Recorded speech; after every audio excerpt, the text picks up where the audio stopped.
read in the portion of Shemos, interesting Ramban, Nachmanides, who writes, Hishlum HaKos of Sefer Bereshis. The Torah completes the book of Bereshis. What is the book of Bereshis? Shu Sefer HaYetziro B'chidush HaOlam. It's the book of formation regarding the introduction of existence, the Yetziras Kol Notzer, and the formation. All that exists came about as a result of what we read in the book of Bereshis, of Genesis. And what else is contained there? Ubimikre Ovos Kulam Shekein Yitziru Lazaro. And we read about the patriarchs, the Ovos HaKadoshim, the holy patriarchs, which is the equivalent of the formation of themselves regarding their offspring. All their experiences and all the events that they experienced,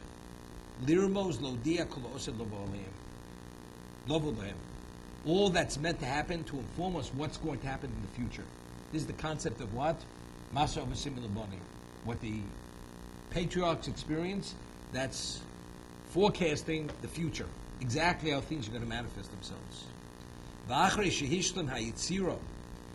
we finish speaking about the formation of existence and the formation of the Avos, which is the basis for the future of Klal Yisrael, Hizchel Sefer Acher, we begin another book. Be'inyan HaMaseh. Now it's the actualization of what's meant to be in the potential. It's the actualization of the potential, which is an outgrowth of what's alluded to regarding the lives of the Ovos HaKadoshim. And the book of Shemos is specific and unique regarding the exile, Harishon, and these are the Ferush, which was decreed explicitly. This is the Bris Bein Absorim, the conflict between the parts. And how we're going to be redeemed. Right? Zaracho, strangers will be your progeny. Beretz Lolohem, the land which is not theirs. Va'avodum v'inu osam, they will be enslaved, they'll be afflicted. Then they will go out with great wealth. So since this is the actualization of what happened in Bereshis, therefore it starts again, because it says it's as if they're first coming now. I mean, they've been there. Because they've been there many years. Just Yaakov alone, his life was 17 years in Egypt. His children lived beyond his life.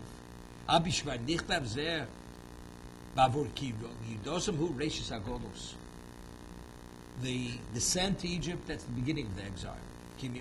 That's when it began. But now it's actually manifesting itself into reality of the exile itself.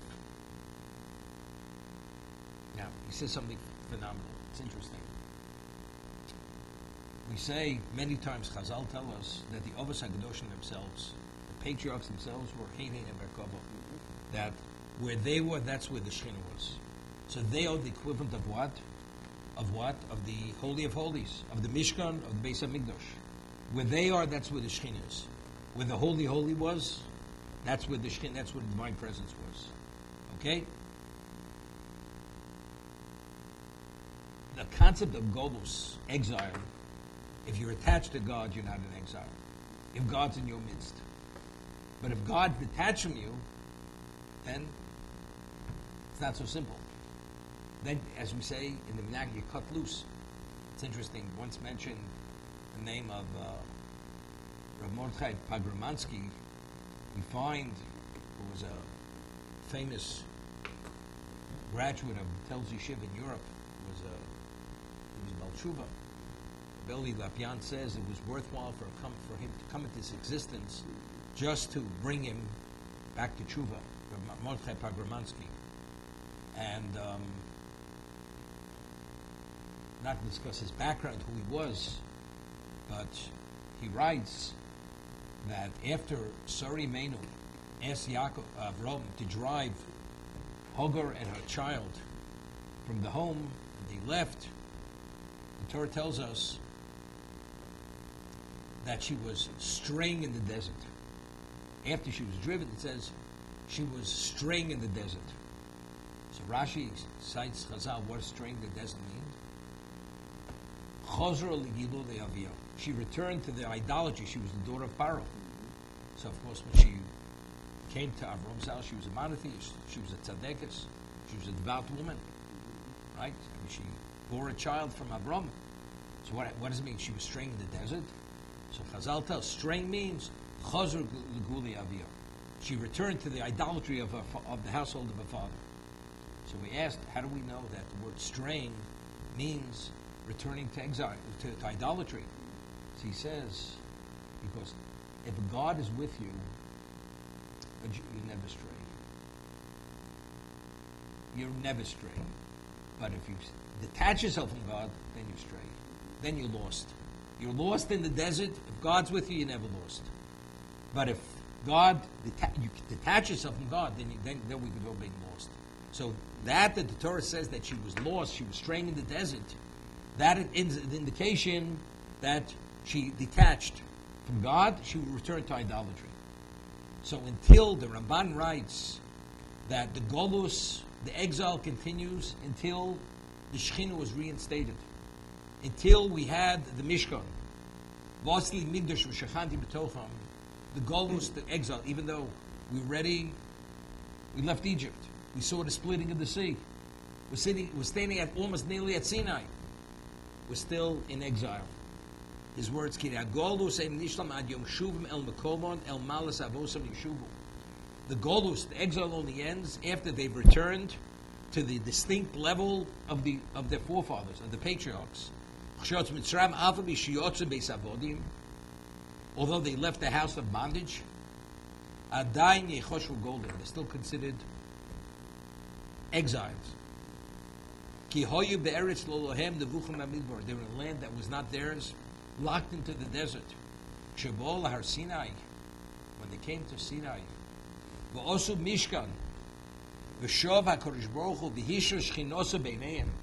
they came to Sinai and God allowed His divine presence to dwell in their midst.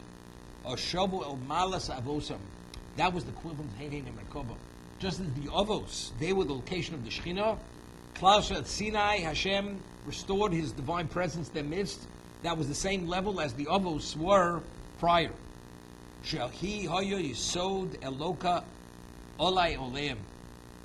That's the hidden understanding that God is upon them in the tents. And Klal Yisrael themselves, they become the Merkava. They are the chariot. They are the location of the Shekhinah. So when are you considered redeemed? Only then. It's interesting. It's a little with Ramban in the Torah. We say, Mitzrayim Yaltanu, Beis Avodim B'Yisonu. It seems to be Mitzrayim Yaltanu.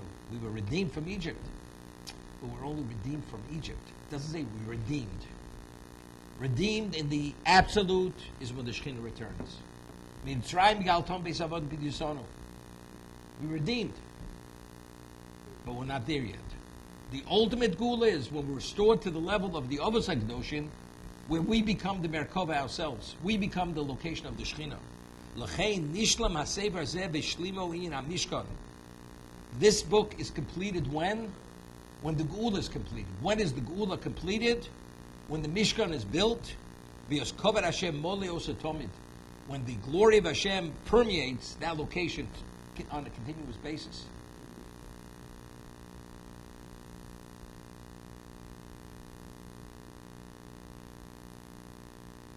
It's interesting.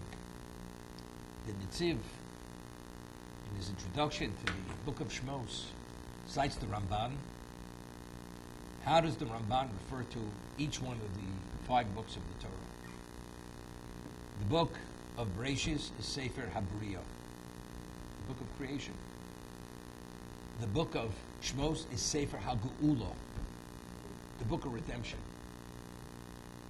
So with the Ramban, it's the way he's explained, it's very good. I mean, if redemption is only halfway through, what about the rest of it? seemingly when we identify the Sefer, it's the entire Sefer.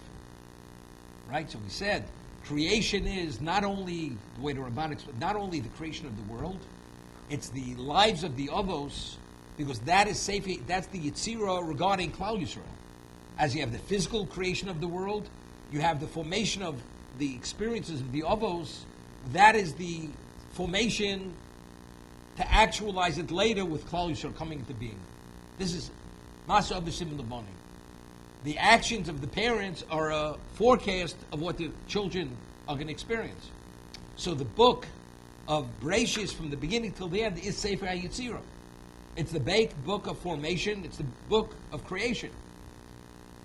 If the second Sefer is Sefer HaGula, that means it's Gula from the beginning till the end. It's not halfway. Up to the Mishkan, we're redeemed from Egypt, and then it ends. So what about the rest of the book? What about the rest of the Sefer? So the way the Ramban is explaining, the Mishkan is the Gula. Because until we're fully restored to where we were in time of the Avos, we're not fully redeemed. So when does that end? That ends with the end of the Sefer Shemos. That's the Sefer HaGula. When the Mishkan was fully permeated with Kvod Hashem. So it's very good. Therefore, the Ramban refers to the second Sefer as Sefer HaGula, as the first from beginning till the end. The physical and the Avos, the story of the Avos HaKadoshim, Avram, Yitzchak, and Yaakov, is the formation of Klal Yisrael. Identically, Shemos is not only the physical redemption, it's the spiritual redemption, the full restoration to the level of the Kedusha of the Avos, and that goes till the end of the book, till the end of Sefer Shemos, which is the Mishkan.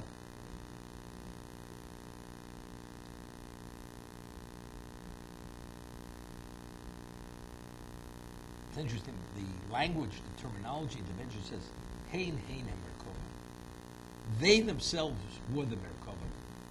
Like Klal Yisrael, because of Chet HaEgel, initially it was identical. Where did the Shekhinah dwell? In our midst. As a result of the Chet HaEgel, we were disenfranchised. We needed a medium. It's only through the medium, the Mishkan, do I dwell in your midst. But it's not Hein. They are not the location.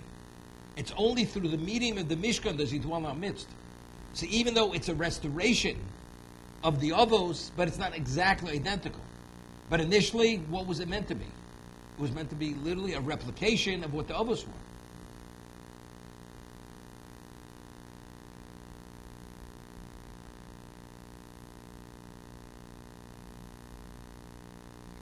The Nitziv, which we had mentioned at one time, cites Rav Haigon. The Rav Haigon refers to Sefer Bereshis, the book of Bereshis, as Sefer Rishon, and Sefer Shemos as Sefer Sheni. And then the third book is Torah's Kohanim, the laws of Kohanim, Sefer Apikudim, that's Numbers, and then the last book is Mishnah Torah. It's Mishnah Torah.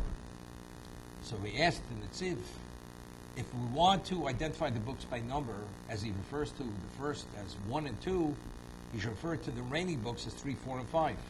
And if he wants to refer to them by content, as he does by 3, 4, and 5, why does he refer to the first 2 by content and say Sefer HaBriyah, Sefer HaYitzirah, and Sefer HaGula, as the Ramban does? As he explains, the Nitziv, that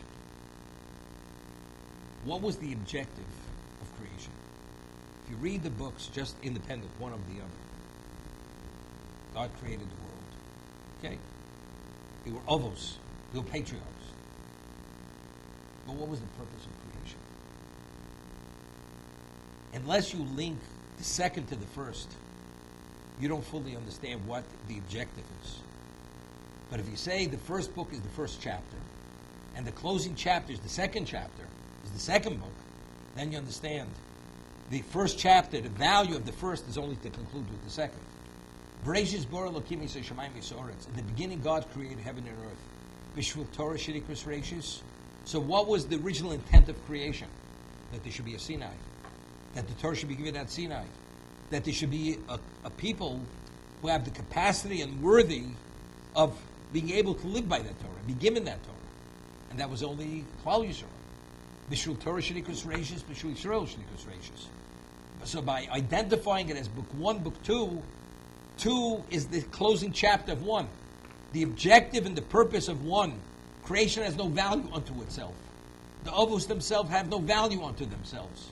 The value of the Avos is they should be a Klal Yisrael. And we are what we are only because of who they were. So therefore, it's 1, 2. Otherwise, it would have been totally misleading. Therefore, once we finish 1, 2, then we can talk about what's the third book. Torah's Kohanim, Sefer Apkudim, Mishnah Torah. Those are the last closing books.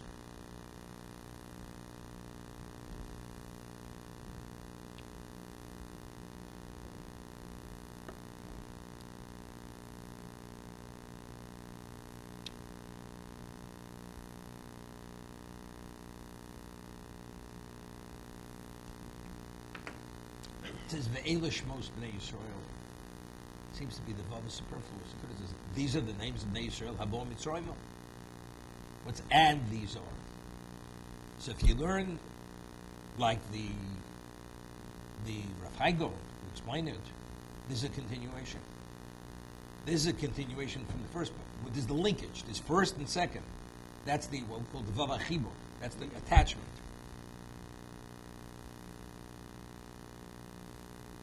Over here, there's a beautiful kliyaka. Beautiful kliyaka. Kliyaka goes on. Why is there a vav?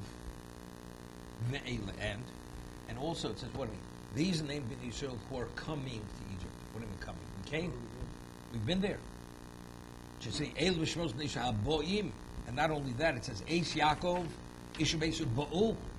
The verse concludes in the past tense Bo'u. So if it concludes in the past, it says El V'Shmos Bnei Shebo B'Tzroim Eish Yaakov U'Beisu Bo'u. But in the beginning, the verse begins with in the present Bo'im and concludes in the past. Why? And he addresses this to Kliyokos. Kliyokos says something beautiful. He explains, Gamo me betchila haboim loshen hove. It begins with the present. Akach omar ish ubeso ba'u loshen hover. Ba'u is past. Tishnema lamalo by Yosem ba'oram b'mitzrayim. After Yosef passed away, he was put in a coffin. V'achri mos Yosef lo yipnei Mitzrayim el im Yisrael kitmo shilsham. It says initially, as long as Yosef lived, the Jews were treated like royalty. They were the family of the viceroy. The moment Yosef passed away, there was a degeneration of relationship between the Egyptians and us. They didn't see us and treat us like they did initially. So initially, when we lived in Egypt, Egypt was totally irrelevant. Totally irrelevant. Well, when Yaakov was there, it was definitely irrelevant. Because, as it says, why is the Parshas Vayechi Stuma? Because as long as Yaakov was alive, we were totally unaffected by Egypt. The depravedness, the impurity of Egypt did not affect us as much as Nayota. When Yaakov passed away, we were impacted. This the way name, the Libin Shol Yisrael, Yitzhar Sashibut, we were affected. But it was very subliminal, hardly sensed. Because Yosef, the viceroy, was alive. So, for all intents and purposes, we weren't there yet. We were in Canaan and even beyond Canaan. We lived in this cocoon, in this royal cocoon. What happened after Yosef passes away? All of a sudden, it's like we just arrived in Egypt. Till then, Egypt wasn't relevant. As a result of that, we're coming now. It's like we came now.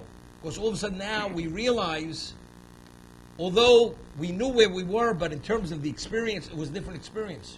The experience was as if we arrived now.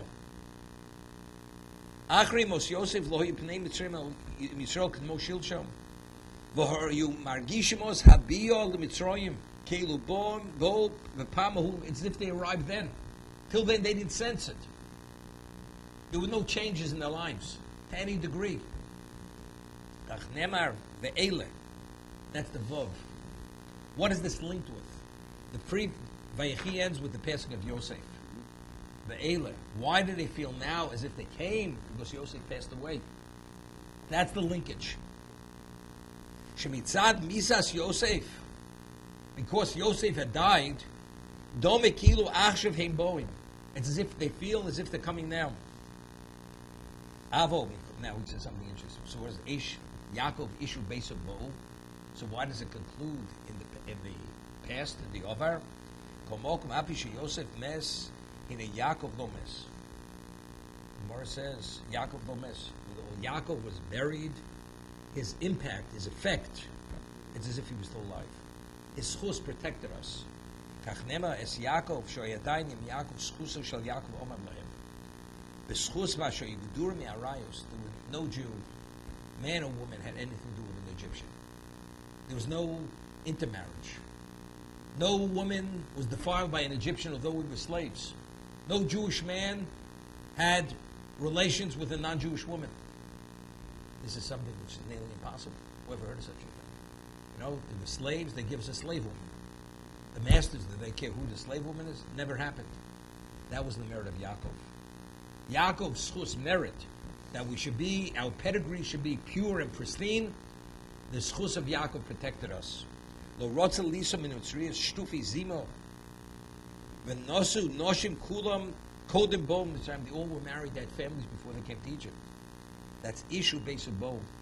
It's Yaakov. Yaakov guaranteed that each of the families were intact, and because they were intact when they came, they remained intact.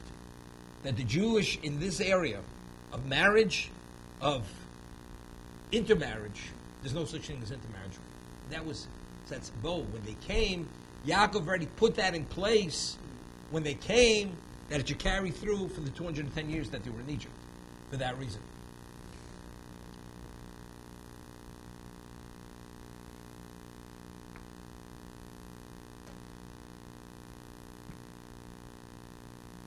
Rashi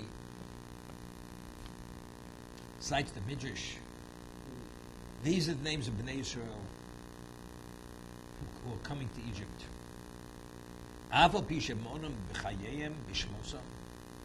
Although they were counted in Vayigash, when they came in their lifetime, they were enumerated and counted. Again, now they're being counted after they passed on. Why? What is the value? To inform us of the special love that God has for them. The Jewish people, these families are equated, are analogous to the stars. When God puts the stars out at night, He puts them out by number. He counts them. And when He brings them back, He takes them back, He counts them. Ubishmosam, when He puts them out, He names each one, He identifies by name. And when He retrieves them, it's by number and by name. Shinema, where do we find this? It's a verse in Yeshayahu. Hamotzi b'mispar tzvom. He goes and He puts out in number the hosts of heaven. L'chulam b'shem yikra. And all of them he calls by name. So these families, they're analogous, they're equated to Kochovim. The moon. And initially, God created the world. It says, Shnei Moros Hagadolim. God created two large luminaries. The sun, the moon, generated its own light to the sun, and one wasn't any larger than the other. What happened? The moon came with a complaint. How do you have two entities wearing one crown? We're talking about the spiritual, the angel behind. The moon and the sun is only the manifestation, physical manifestation of that spiritual angel. So God said, no problem, you'll be minimized. You will not generate your own light, but you will be a reflection of the light of the sun. So the moon is a reflection of the light of the sun. What are stars? Stars generate their own light. They don't reflect any other light. They generate their own light. As the sun generates its own light, the stars do. The Bnei Yisrael are likened to stars. Just as the star is an illuminator, these people are illuminators. Now, what's the value of the star? The Gemara tells us that after God minimized the moon was taken aback. and he needed to be consoled to some degree. So God created stars today, the words of the Gemara today, the Hofes Daito, to console him. That at night, when the moon reflects the light of the sun to illuminate the night, the stars were created to assist it in illuminating the night. That's a consolation. But it assists, it contributes to illuminating the night, the light of the stars. Each one of the Shvatim, in conjunction, or each one of these people, they contributed in terms of their own representation to the formation of Klal Yisrael and Golus. Each one of them. And because they contributed, and that contribution was vital to the survival of the Jewish people in Egypt, that after 210 years we were able to leave and to become the Am Hashem. We had the capacity that when we saw the miracles, we were able to see the Yad Hashem and to internalize whatever that was. And there was growth. There was a growth level from step to step, from one miracle to the next. That was due to initially what this group of people, what they represented. They were the luminaries. Over here, the Sefarno says, Elu Aniskorim Bikan, these individuals who are mentioned here, Ruim Livoda B'Shem, they're worthy that they should be acknowledged by name. Ki kol echad mehem roy leos nechshav ish al shemo. Each person should be valued based on a name. What's a name? A name identifies a person for what he is. Hamor al tzuroso, that tells us his value, his profile, ishis, his personal profile. Ve'elu kol yemei chayim hoyolim ma'oros. And all these people, throughout their lifetime, they were luminaries. What is a luminary? He's a role model. He has a representation. He sheds light. He gives you understanding of how you're supposed to live your life. He's a luminary. And as long as they lived, none of the generations strayed from the path. None of them. Right? If you see fire as fire, you don't put your hand in the fire. When you see fire as something which is something other than fire, then mistakenly you put your hand in the fire and you get burnt. But as long as you have the luminaries illuminating the path, the way, you clearly know what's right and what's wrong. Omnam achri mosam, these are the words in Sephardim, but after they passed away, the next generation, although they were tzaddik, they weren't on the same level. And as a result of that, in the eyes of God and the eyes of people, they weren't valued the same way. So therefore, they weren't the role models. That's what you do, but it's not what I do, as they say. Rabbi, that's for you, not for me. But if it's so compelling, your position, what do you mean it's you, not for me? The answer is because it wasn't so compelling. Because they weren't tzaddikim as the original. Therefore, they didn't have that level of influence. You mentioned, the Sephardim writes, you find that Shevet Levi, the tribe of Levi, was not part of the bondage, Shibud. Why? Since Sephardim says, because Levi, of all the sons of Yaakov, lived the longest of all the children of Yaakov. And because he was the last one to pass away, his level of influence of his family was the greatest, because it was the longest. And because of that, Levi never strayed. You never know. But it's another few years. Does make a difference. But those few years make the difference. So even though they had an uncle, Levi was an uncle is not a father. It's not the patriarch of the family itself. Therefore, it didn't have that level of influence. But Levi himself, his own tribe, that was something else. Therefore, they didn't stray.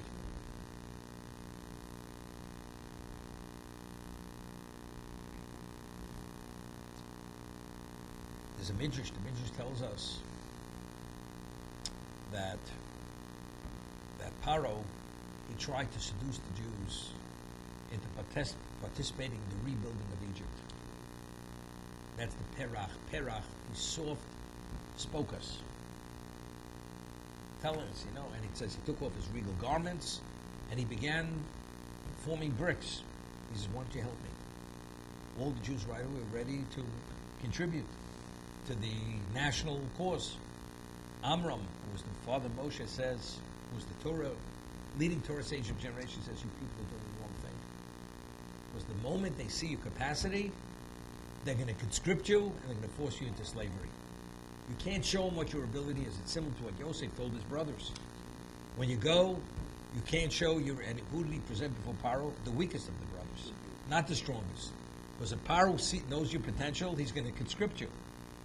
You tell him you're shepherds, this is an old family vocation, you know nothing but that. You're a limited people. The others, they didn't listen to Amram. And they signed up. This is similar to the Nazi Yemach Shemam, they had the work battalions. A lot of people did not sign up, and they were told, don't sign up. You sign up, then they know, they conscript you, you're willing to go, they're going to take you, and you're not coming back. And that's what happened. Originally, many did not. And they were advised not to sign up in these work battalions. They didn't know what to do. Amram says don't, and because they didn't, they were never pulled into the bondage.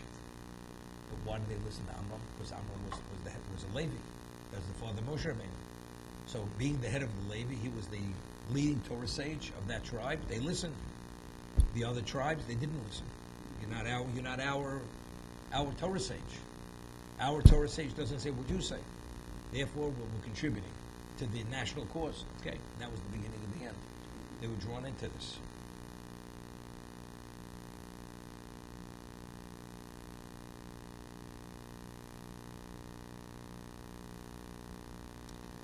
We find that, why did we go to Egypt?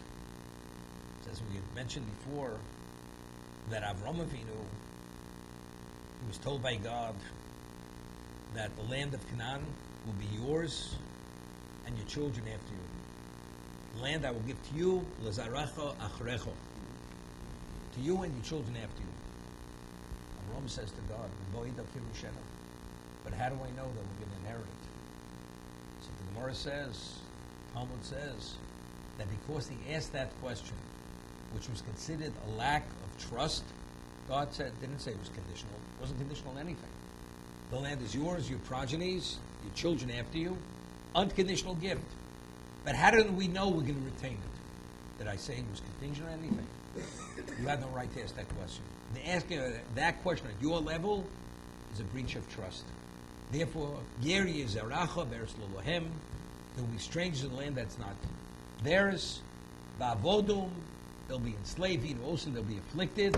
Arba Meo Shona, 400 years. We're only in Egypt for 210 years. We weren't in Egypt 400 years. So Rashi over there explains that the bondage started from the birth of Yitzchak.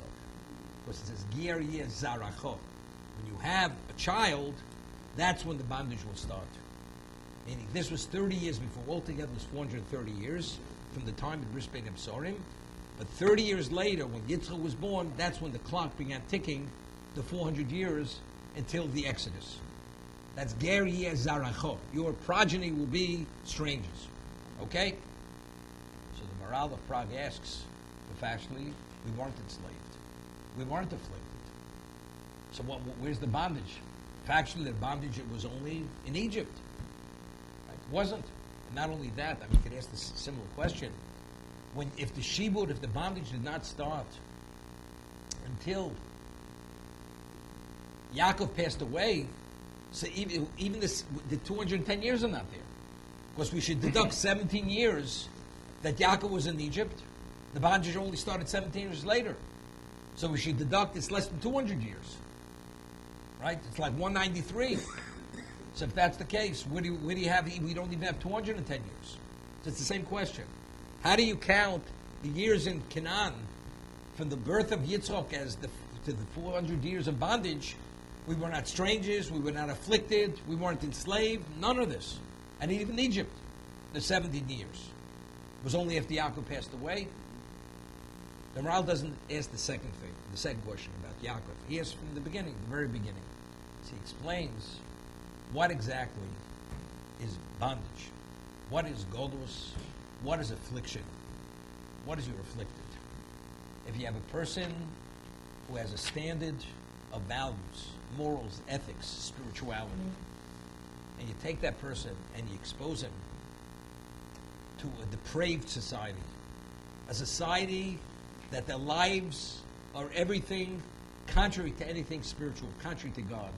Human sacrifice, paganism, incestuous relationships, adultery, human sacrifice. This is living in Gehenna. To live, a person who's attuned only to the highest level of purity and gentleness and morality, this is living. This is a living death. Because of the level of the Avos HaKadoshim, the level of holiness and purity, and their values and the connection to God, living in Canaan, although they were wealthy, although they were effective people, although they thrived spiritually, but where were they? They were in Golus. They were afflicted. They were pained.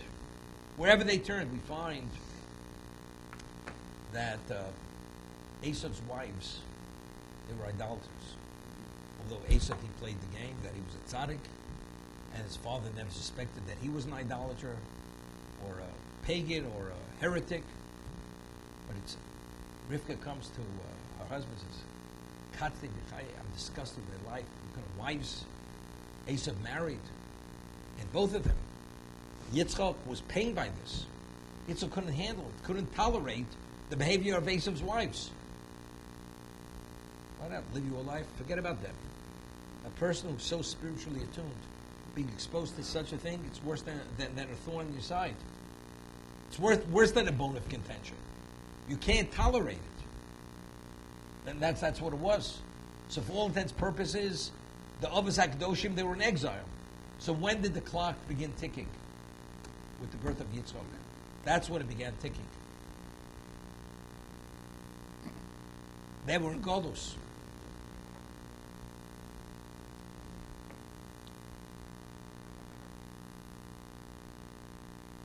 Okay? Avram says, Baba Ida, the land will be yours, will be the land of your children after you. How do I know my children will retain it? Hashem says, because you asked that question, your children will be strangers in a land that's not theirs. They'll be afflicted, enslaved for 400 years. We have a principle that a child is not punished for the sins of the father. Lo yubsu bonim al avon ovos. Lo yubsu ovos al bonim. The parents don't assume responsibility for the children, for their sins, and the children don't assume responsibility for the parents' sins. So if that's the case, if Avram sinned, he should have been punished, and not his progeny. We spent 210 years in Egypt, which was real bondage. And we're saying now, even for the birth of Yitzchak, we weren't culpable. We were responsible. Of Avram's sins, let him pay the price. What do we have to pay the price? Now, we find that Avram Avinu, when he appointed and commissioned Eliezer to find the wife of Rivka, he set very specific criteria. It has to be from our family. I don't want it to be from the daughters of Canaan. And he was very emphatic about this. Eliezer couldn't understand. He asked the question, what happens if the woman doesn't want to return with me? And the word ulai, which means maybe, is written with the vav deleted, which is just, it's read without vowels, to me. So Chazal tell us, Eliezer had a daughter who was a devout woman, and Eliezer couldn't understand why his daughter is not being considered as a wife to be the future matriarch of Klal Yisrael, the Jewish people. So Avram says, I'm going to explain it to you. Noach had 3 sons. One was blessed, and one was cursed. Chom, Canaan, was the son of Chom. Noach says, Orur Canaan. Cursed is Canaan. Shem was the tzaddik. He was blessed. He says, Ein Orim is David Beborach. A cursed stock cannot attach itself to a blessed stock. But she was a tzaddikas. She's cursed. The Jewish people are not here for a day, for a generation. We have to be eternally. We have to weather every spiritual storm and ultimately come out on top. If there's any deficiency in the root, in the foundation, it doesn't stand. It cannot withstand the tests of the world, of existence. Therefore, everything has to be pure, has to be blessed. She's cursed in stock. She, individually, she's deserving of everything special. But she's special. Just because she has this genetic imperfection, that doesn't affect her. But in terms of her progeny, if she'll be the matriarch of Klal Yisrael, we're not going to survive it. It has to be blessed stock. From the husband, patriarch, matriarch. Avram Avinu, because they asked that question, which was considered a lack of faith, trust on his part. It's like taking a seed, which is diseased, and planting it, and now a tree grows from that seed. That diseased seed. What grows from that seed? A tree that's diseased. The branches are diseased. It manifests itself in the fruit. And every seedling of that, what you plant, tracing it back to the original, is deficient and diseased. We had to weed out that impurity in Avram because he asked that question. What was the process? We find the Torah refers to the Egyptian experience as kura bazer. It's the smelting. It's like the smelter that smelts the iron to extract all the impurities from the iron. The suffering, the experiences, and ultimately seeing the 10 revealed miracles, this was the process to restore us to that pristine state that ultimately at Sinai we should be able to say Nasa v'Nishma. That was the process. So it has nothing to do with Lo Yumsu Avos Abonim, that a parent doesn't assume the sins of the child or the child of the parent. That's which each one's independent of the other. So each of us have our own record. But if here it wasn't a question of record, it's just the essence. If God forbid there's a genetic defect in a family, whatever it may be, it's going to manifest itself in the line. So we have to try. How do you somehow remove that defect? This is Ger Gezerah from Eretz Lo Lahem. There will be a strange land that's Be'inu, they'll be afflicted, Avodim, enslaved, afflicted, and ultimately, Yitzhak B'chush Gadol, they will go out with great wealth. This, just explaining it, the way we're explaining it now, it works out beautifully with the word we once mentioned, the name of the Dubna Magid. There's a midrash that says that Achkein Yitzhak B'chush Gadol is Kabbalah Torah. That's the receiving of Torah at Sinai. So the obvious question is, it's explicit in the verse, in the Pasuk, right? Hashem says to Moshe, Daber no Bosnia, please ask of the people, they must borrow the personal effects, the wealth from the Egyptians. Because what's that elder going to say? Avram is going to say that the beginning of the decree was fulfilled, but the end wasn't fulfilled. Avodim inu osam, that was fulfilled, but Akein Yitzhak B'chush Gadol was not fulfilled. So please ask of them, I beg of you, that they should borrow the wealth of the Egyptians. So you see from there that what is the wealth? It's not Kabbalah Torah. It's actually the material wealth. And this is the, as I once mentioned in the Medrash, there was the least amount of wealth that was taken out by the Jews. Every family took out 10 pack animals laden with gold and silver. That's how much wealth they took out of Egypt. So if that's the case, how could Chazal tell us, the Medrash, that Achar Yitzhak B'chush Gadol is speaking about Kabbalah Torah? That's the ultimate wealth. That we received the Torah to become the Am Hashem. So he gives a Moshe, he explains it with an allegory. He says there was this child, this young teenager. His father wanted to get him a summer job. And this teenager couldn't read or write, was illiterate. And he gets him a summer job to work on a farm for a friend of his. Chopped wood, did physical chores from dawn to dusk. Put in 3 months. After 3 months, he writes him on a piece of paper a $10,000 check. The boy received, which is an enormous amount of money for 3 months' worth of work. And it's his father's friend's son. Takes a look at it, depressed. Comes home, son has his head hanging. Father said, what's the problem here? I put in 3 months, hard work, dawn to dusk. The man gives me a piece of paper with some scribble on it. What kind of compensation is this? So the father understood the problem. Unfortunately, the son is illiterate. He can't read what's on the paper. If he only knew the value of it, he'd be ecstatic. So he calls his friends and says, do me a favor. Take a few silver shiny coins, put them in a bag, and let it jingle, and give it to my son. My son will be the happiest person in the world. What's that? Is it comparable? The few coins, $10,000 check, nothing. But he doesn't understand. So he explains, when we left Egypt, at what level were we? We were at the Memte Shari Tumah. Did we understand? Did we have an appreciation of spirituality? We had appreciation of nothing. Every day that we got closer to Sinai, we elevated, we advanced one level. When we're finally standing at Sinai, we're holding at the Memte Shari Tara, the 49 gates of purity, and we were totally purged of all the impurity. Now we see the Torah. So what's wealth? What's the true wealth? What's true opportunity? Now we have an appreciation of the Torah. So the Akach Yitzim B'chush Gadol, and ultimately then go out with great wealth. The wealth is referring to the Torah itself. Initially we had to have the material wealth, because we had a limited capacity of what to appreciate. We didn't have the capacity to appreciate what spirituality was, even after the 10 plagues. Because of where we're at, it was only 50 days later did we have an understanding of what true wealth was. As I'm saying, as we're explaining, Avram had this defect.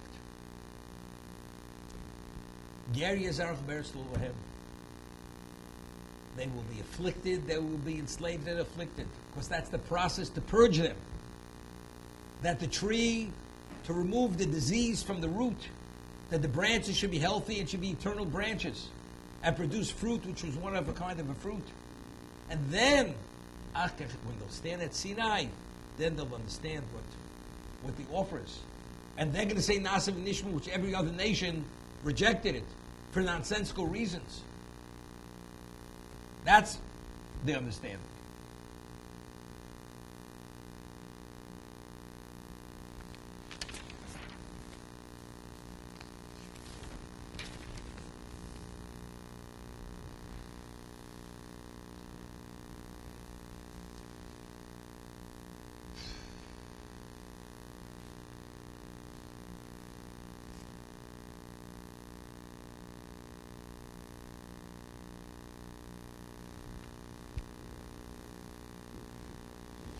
The Torah tells us that after generation passed away, it says they proliferated and increased in number to the point where they were concerned. Vayokam melech chodesh ha-Mitzrayim. A new king arose. So Rashi cites an argument. Was it actually a new king? Or it was the same king, but it was a new mandate. And the new mandate was discriminatory and to enslave the Jews. It says, Asher Yodas Yosef. But if it's the same king, it's just a new mandate, what does it mean? He didn't know Yosef. He definitely knew Yosef. So, the Gemara tells us, Talmud tells us, Osa Asatzmo Kilo Yoda. He behaved as if he never knew Yosef. That was his behavior. His behavior did not reflect that he ever had a relationship, that he ever knew that there was a Yosef. The other interpretation, no, he's truly a new king. He didn't know Yosef, but of course it's difficult. It was known. If not for Yosef, during the years of famine, Egypt would have perished. Egypt being the height of power, having the wealth of the world, was due to Yosef. There's no secret. So what do you, so you didn't know him personally. But what's the debt of gratitude that you owe to Yosef? Says this the way you mistreat his family. Totally mistreatment. I mean, this is the ultimate level of cruelty. I mean, how could you be so far off to understand? How do you justify this? So over here, there's a Sefarno. The Torah tells us, Paru vayishritzu. They increased, they were fruitful, and they were like shrotzim, they were like rodents. So Rashi says that they were 6 in each litter. Each birth was 6 children. Similar to rodents. A rodent, when it gives birth, there's 6 in each litter. So each birth was 6 in each litter.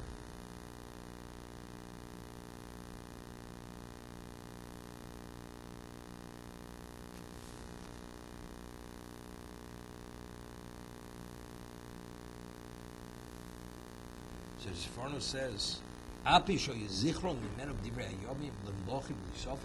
in the chronicles of the king, in the annals of Egyptian history, it was recorded that Yosef saved Egypt. He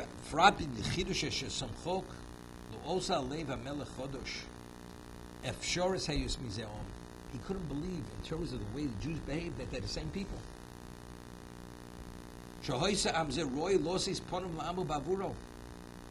Even though they're family, they're so far from what Yosef was in terms of the behavior.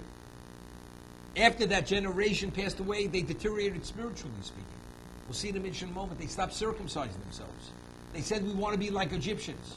And we find Yosef to the contrary. He circumcised the Egyptians. And here the Jews say, we want to be like Egyptians, not to be circumcised.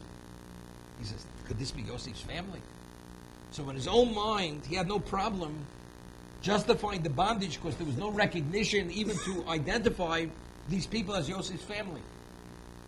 It's hard to believe, they say. It's hard to believe this person's a Jew.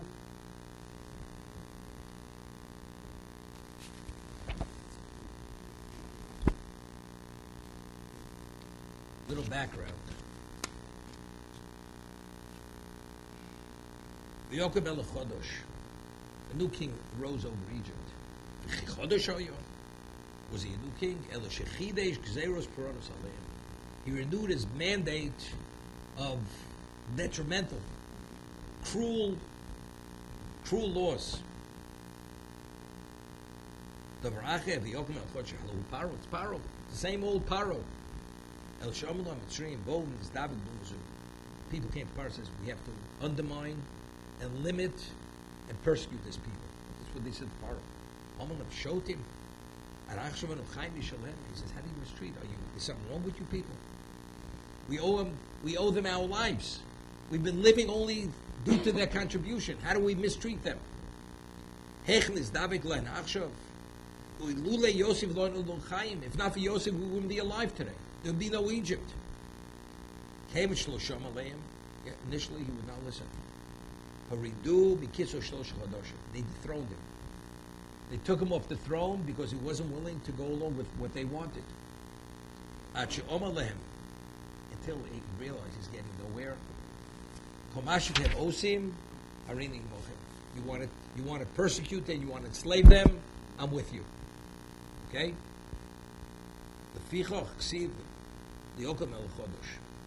When he came to his senses, so to say, that's when he was the new king. Omar Novi, this Hosea, says, Vashem Bagodu, the Jewish people, they betrayed God. Givonim Zorim Yolodu, they gave birth to alien children. Ato Yochlem Chodosh, now they'll be consumed by the Chodesh. Sholmolidim V'lo. What are the alien children? They gave birth to children, they did not circumcise their children in Egypt. L'lamdoch, to teach us, Shemes Yosef. When Yosef passed away, Heferu Bris Milo. They rejected the covenant of Milo. Amru, what did they say? Nia Kemitzrim. We want to be like the Egyptians. We don't want to be identified differently. Came with Shirah, came. So God says, you know something, if you want to behave that way, not a problem. The Bris Kodesh, the Holy Covenant, identifies that you're my people. You wear it with pride. Now that you don't want it, and you reject it, and you nullify it, God says, the love I had for you, turn my back on you people. The Egyptians, they esteemed, they revered the Jews until that point. There was a special love. All of a sudden, like they say in the vernacular, public opinion turns on a dime. In a moment, you're at one level, you're at a height of reverence. The next moment, there's an extreme level of anti-Semitism. They wouldn't want to look at a Jew. He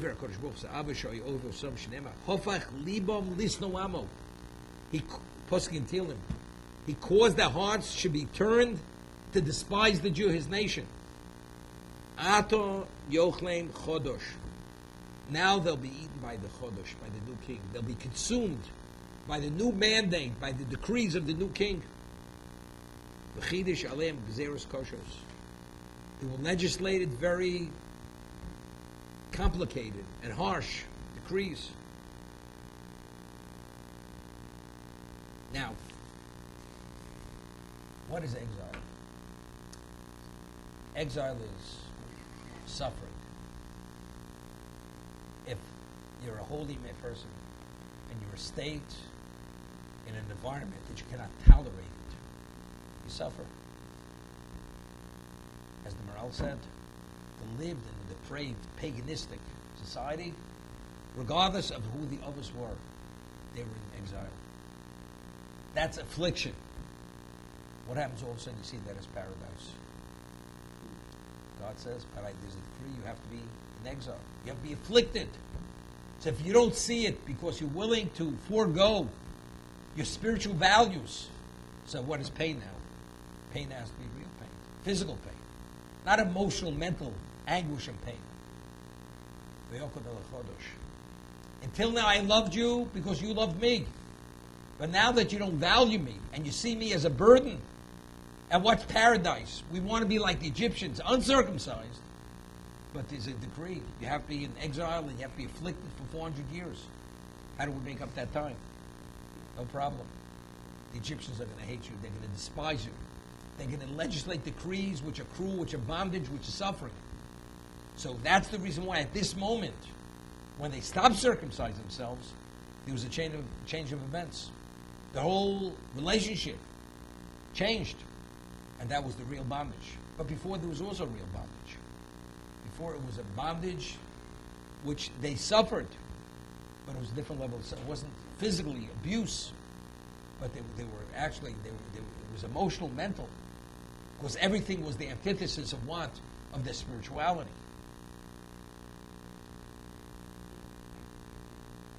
I always say, there's a story with a Rebbe Wasserman. It was Shimon Abramovich, which was a small town in Lithuania. And reached a point, the students, he barely had food to feed them. He had no firewood to heat the base medrash. Their shoes were actually one patch on top of a patch. They were really in a state of destitution. So he traveled to England, to London, to raise money. It was in the 30s. And there was a certain special person who accompanied Rebbe Chanan Wasserman Zechat Tzaddik Livrocha, Shem Yochim Domo, from home to home to raise money. And he would open the door, knock on the door, and he was one of the leading Torah sages of that time. Talmud Luvo, the primary student of the Chofetz Chaim, they'd give him whatever there was, a half pence, a pence, which is very small money. They'd slam the door in his face. Knocked, they see who it was, slammed the door in his face, one after another. So this Balabos, his name was Mr. Goodman, was a prominent person of the community, Jewish religious community, observant community. He says, Rabbi, you're a leading Torah sage. How do you take such abuse? How do you tolerate it? You know who you are. Look the way that it's treating you. So for a few, equivalent of a few pence, barely anything, you go and you allow yourself to be abused. How do you deal with it? So he says he has a tradition from his Rebbe, the Chofetz Chaim, that every human being is meant to suffer so much abuse and disgrace in his lifetime. You have a choice. Either you can do it for Torah, or you just be disgraced. And I prefer that my disgrace should be for the sake of Torah. That's what I prefer. In life, because we don't have a perfect record, we have to have a certain degree of suffering. Let's say a person has a certain value system, and his son is not learning well, and you have pain and you have aggravation because your son is not learning well. You're pained. That's what we call Yisurim. You did a mitzvah and you feel that you weren't mechavim during Shemon Esrei, and you're upset with yourself, and you're pained by it. That's Yisurim. That detracts from the account of suffering. What about another person? You call him up. He says, your son's in jail. You want to post bail. He says, what did he do? He says, well, he was going 190 an hour in a 40-mile zone, and we caught him with drugs. That all it is? Okay, no big deal. This is the father. So what's he suing? What's suffering? He has to hear that his son was killed when he was in the police chase. That's what he has to have. Because his son living like a depraved animal, that doesn't bother him. It's okay. that he drinks and he's on drugs and he has no values, he doesn't identify, that doesn't bother him. Okay? So what's Yisurim? But a person who's truly committed to what God wants, and he fails on his personal level, he's failed. He's not where he should be. And he agonizes because he wishes he would be. That's Yisurim. That's suffering. So you fulfill it. So Klal Yisrael, the Avos HaKadoshim in Canaan, that's Golus. We can't tolerate this environment. Paganism, human sacrifice, depravity, incest, adultery. These people, look, this is God's world, look what they're doing to it. But once you come to Egypt, and afterwards, the generation passes away, we want to be like the Egyptians. What was before, which was dread, all of a sudden becomes paradise. Hashem says, okay, but we have to complete the 400 years of exile, of bondage. So we have to turn the tables here. Those who loved you now will despise you. Those who treated you like royalty now will enslave you. That's why, Vayokom El Chodosh, because of this change of events.